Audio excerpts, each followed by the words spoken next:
শেখ হাসিনা অবশ্যই চিনতে পেরেছে। এই জন্য তো শেখ হাসিনা শেখ হাসিনা তো আমার মতো না, আপনার মতো না। তিনি একটা দেশ 17 বছর চালিয়েছেন। দেশ চালানো যে কত কঠিন এবার তো ইউনূস সাহেব হাড়ে হাড়ে টের পেয়েছে।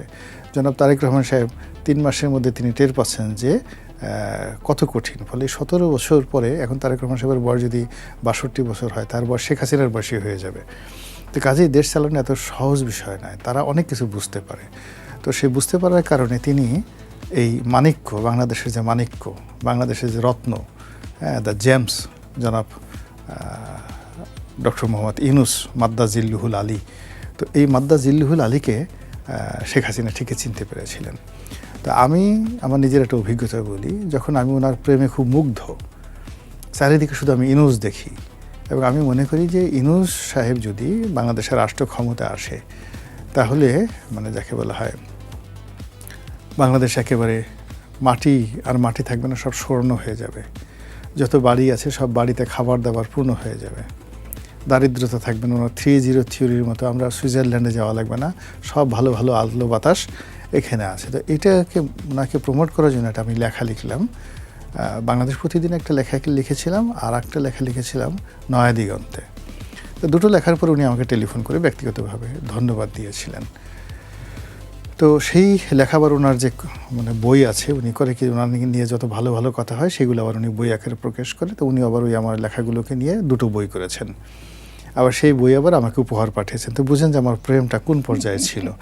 তো সেই প্রেমের যখন আমি লেখাটা লিখছি, তো আমি যখন লেখা লিখছি মনে খুব আনন্দ। উনি আমেরিকা থেকে আমাকে টেলিফোন করেছেন, রনি আপনি আমাকে লিখেছেন, মানে উনি তো অনেক সুন্দর করে বলেন যে আসলে আমি যা, এটা আপনি বুঝতে পেরেছেন, আপনার কলমে এটা এত সুন্দরভাবে আপনি ফুটিয়ে তুলেছেন যেটা আমিও পারতাম না। এই কথা বলার পর আমার কাছে মনে হতো যে আরে আমার আর বেঁচে থাকার দরকার নেই, আমার এখন মরে যাওয়া উচিত, আই শুড ডাই। এত প্রশংসা সহ্য করা যায় না।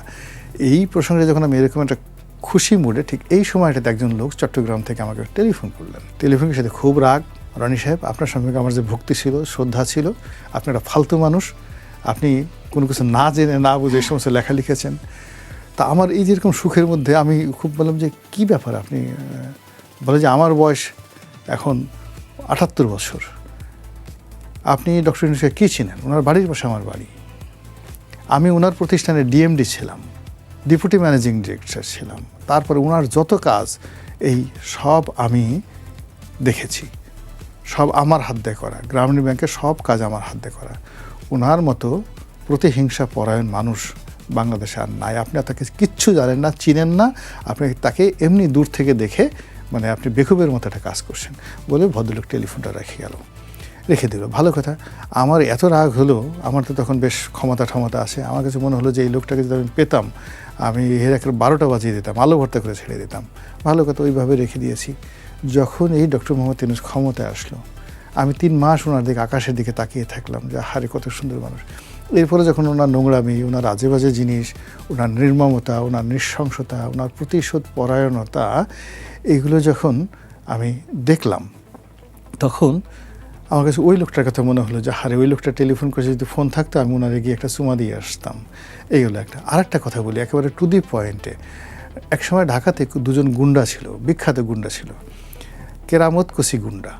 তো পুরো ঢাকা শহরে 80-র দশকে খুব নাম করা গুন্ডা ছিল। তো কোসি হলো ওই যে আব্দুল মান্নান কোসি, বিজিএমের যে সভাপতি হয়েছিল, এই হলো কোসি, চাচাতো ভাই গোপালগঞ্জ বাড়ি, আর এর বড় ভাই ছিল কেরামত গুন্ডা। তো সেই কেরামত গুন্ডা গার্মেন্টসের মালিক, সে আমাকে একদিন বলতেছিল, আমি বললাম যে ভাই আপনার এই দুরবস্থা কেন? কয় ডক্টর ইউনূসের জন্য। বলে ডক্টর ইউনূসের জন্য কীরকম? বলে যে আমি মূলত মিরপুর এলাকায় মাস্তানি করে খেতাম, এর জমি দখল করা, ওর জমি উদ্ধার করে দেওয়া, এইগুলো করে ঠরে আমি এগুলো খাওয়া দাওয়া করতাম। তো এখন এই ইউনূস অনেকগুলো জমি দখল করছে মিরপুরে, ইউনূস অনেকগুলো জমি দখল করছে, আমি গিয়ে ক্যাডার ম্যাডার নিয়ে সেগুলো সব জমিগুলো উদ্ধার করতে গেছি। তো যাই হোক সেগুলো উদ্ধার করছে, কিন্তু ওনার গ্রামীণ ব্যাংকের ভিতরে যে জমিগুলো আছে সেগুলো উদ্ধার করতে আমি যখন যাব, এর মধ্যেই সে মানে উপদেষ্টা হয়ে গেছে।